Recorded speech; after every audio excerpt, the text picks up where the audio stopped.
I woke up in an FBI interrogation room with my hands cuffed to a metal table, and the only thing I could think was, my brother played me perfectly. 24 hours ago, I was Julian Cole, heir to a $50 billion empire. Now I'm Julian Cole, suspect in an international money laundering investigation. And the worst part, I walked right into the trap. Let me back up. My name is Julian Cole, and I've been competing against my half-brother Daniel for control of our father's luxury empire. Dads will said whoever proves themselves worthy in 1 year gets everything. The loser gets nothing. I thought Daniel was dirty. Thought his entire career was funded by Russian oligarch money. Thought maybe he even killed our father. So I confronted him at a board meeting, exposed his connections, made him look guilty in front of everyone. I thought I was winning. Then Daniel invited me to our father's old workshop in Brooklyn. Said he'd tell me the truth. And like an idiot I went. That's when everything flipped. Daniel showed me photos. Me at parties, clubs, auctions. And in every single photo, lurking in the background was Dmitry Volkov, the same Russian oligarch I'd accused Daniel of working with. Your father wasn't investigating me, Daniel had said. He was investigating you. Then the FBI crashed through the door. Guns drawn. Red lasers on my chest. Julian Cole, you're under arrest for conspiracy to commit money laundering and wire fraud. I tried to explain. Tried to tell them it was a setup. But they weren't listening. They had a warrant. They had evidence. And according to Special Agent Morrison, they'd been building a case for months. The interrogation room was exactly like in the movies. Concrete walls, metal table, mirror that was obviously one-way glass. I'd been there for 6 hours. No lawyer yet. They kept saying he was on the way. Agent Morrison sat across from me. She was maybe 40, with sharp eyes that missed nothing. Let's go through this again, Mr. Cole. You're saying you've never met Dmitry Volkov. Never, I said for the 10th time. Those photos are coincidences. I go to a lot of events. Rich people run in the same circles. Rich people, yes. But Volkov isn't just rich. He's sanctioned, banned from doing business in the US. And yet we have records of wire transfers from accounts linked to him into your personal accounts. My blood went cold. That's impossible. I've never received money from anyone named Volkov. She slid a document across the table. Bank statements. My bank statements. Showing deposits over the past 2 years. 50,000 here. 75,000 there. Small enough not to trigger automatic flags. Large enough to add up. Total, $2.3 million. I didn't make these deposits, I said, my voice shaking. Someone must have hacked my accounts. That's convenient, Morrison said. We also found luxury watches in your apartment. 6 of them. Patek Philippe, Audemars Piguet, Richard Mille. Total value approximately $4 million. All purchased with cash. All traceable to a dealer who's under investigation for selling to sanctioned individuals. I collect watches, I said desperately. My family makes watches. That's not evidence of anything. Where did you get the cash? I don't remember. Trust fund distributions, probably. Your trust fund transfers are all documented and tracked, Morrison said. These purchases were made with cash that doesn't appear in any of your accounts. So where did it come from? I didn't have an answer, because I didn't make those purchases. I'd never seen those watches before. Someone's framing me, I said. My brother, Daniel, he set this whole thing up. Your brother, Morrison said slowly, is the one who brought this to our attention. He came to us 3 weeks ago with concerns about your behavior. Said his father, your father, had been investigating you before his death. Said he was worried you might be compromised. The betrayal hit me like a physical blow. Daniel hadn't just framed me. He'd been planning it for weeks. Since before Dad died. Maybe longer. He's lying, I said. Everything he told you is a lie. Then explain the evidence, Mr. Cole. The bank transfers. The watches. The photos. The witness statements from your friends saying you've been acting paranoid lately, spending more than usual, taking secret meetings. What friends? What witness statements? But even as I asked, I knew. Daniel had been thorough. He'd built an entire case against me, and I'd helped him by confronting him publicly. By looking unstable. By accusing him without proof. They finally let me make a phone call. I called the only person I could trust, Marcus Chun, my journalist friend who'd been helping me investigate Daniel. Julian Jesus. It's all over the news.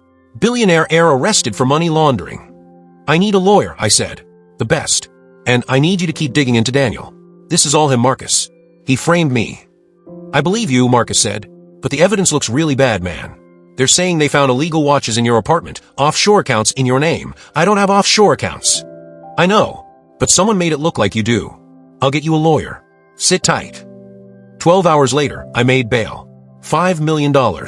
The judge almost denied it, called me a flight risk. But my lawyer, a shark named Patricia Stern, somehow convinced them I wasn't going anywhere. When I walked out of federal custody, it was into a media circus. Cameras everywhere. Reporters shouting questions. Julian, did you launder money for Russian oligarchs? Is it true your father was investigating you? Where's your brother Daniel? I pushed through them to the waiting car. Patricia was inside, already on her phone. Don't say anything to anyone, she ordered. We're going to your apartment, you're going to pack a bag, and then you're staying in a secure location until trial. Trial? I haven't even been formally charged yet. You will be, Patricia said grimly. The U.S. attorney is making an example of you. Rich kid who thinks he's above the law. It plays well with voters. I didn't do anything. I believe you, Patricia said.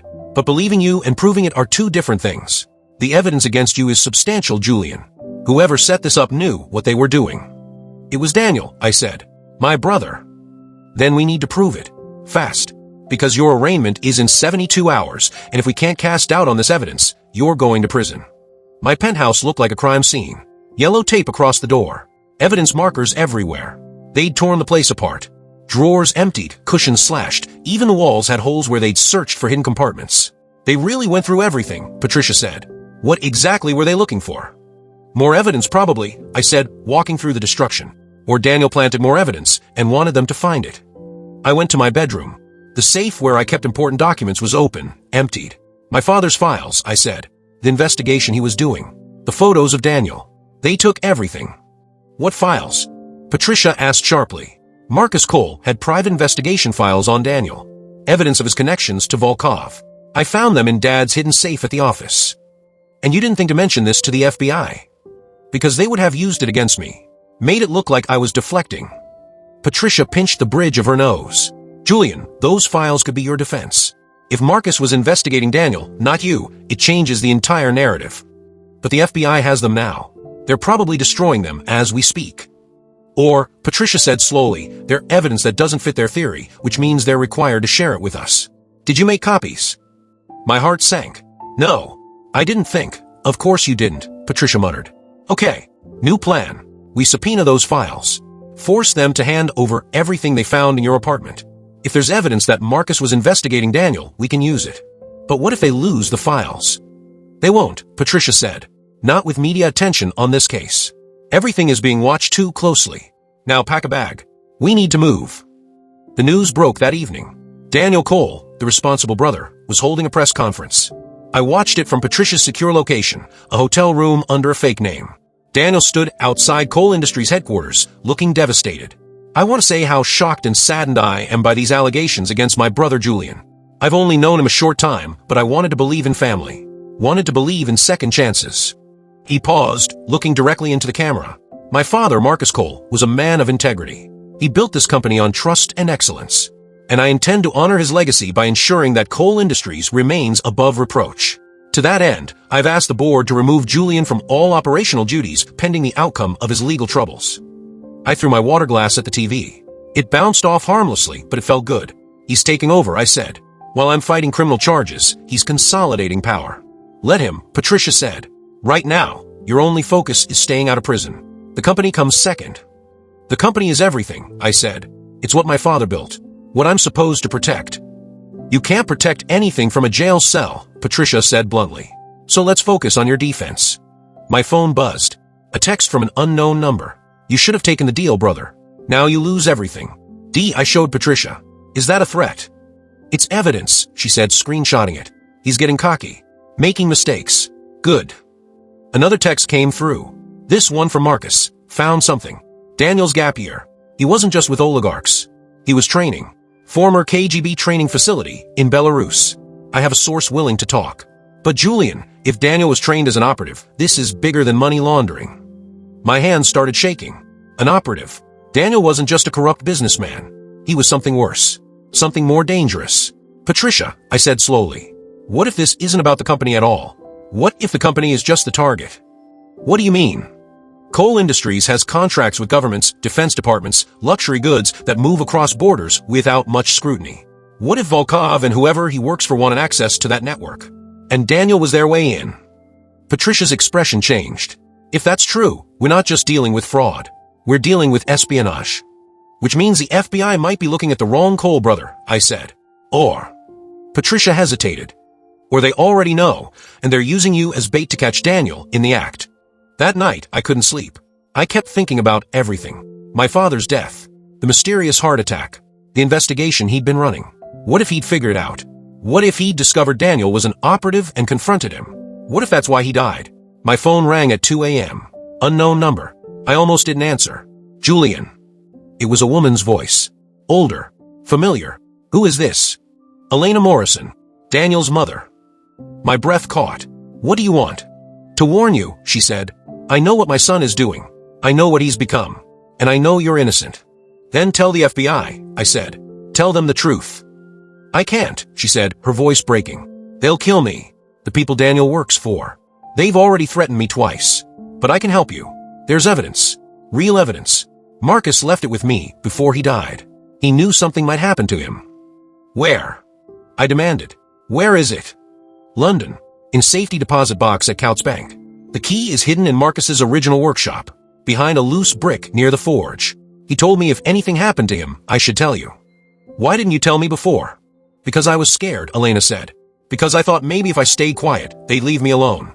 But seeing what Daniel's doing to you, you're innocent, Julian. You're a spoiled rich kid who never hurt anyone. You don't deserve this. Can you testify? I asked. Can you tell the FBI what you know? If I do, I'm dead, she said flatly. But the evidence in London will clear you. Get it. Use it.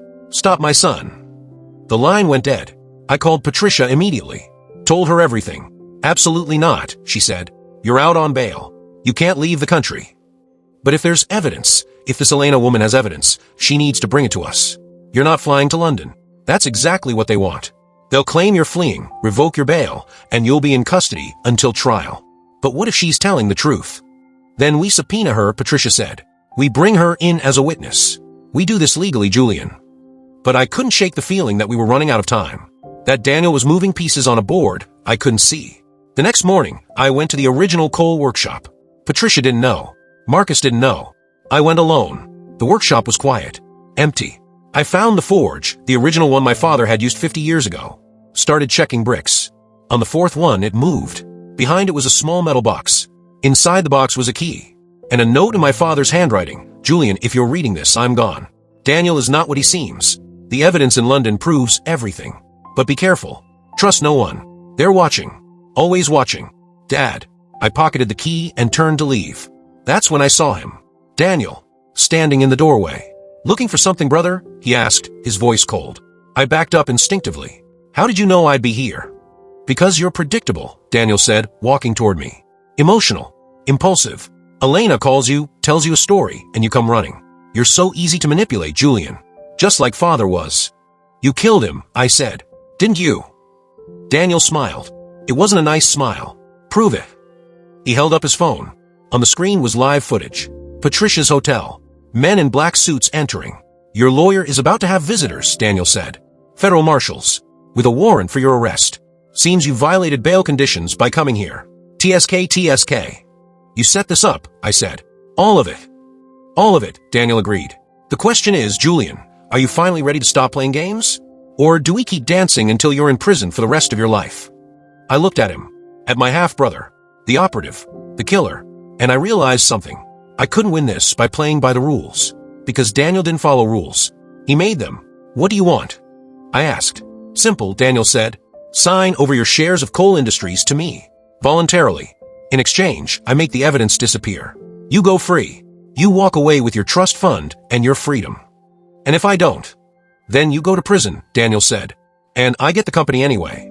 Your choice, brother. I had 30 seconds to decide. Sign away everything my father built.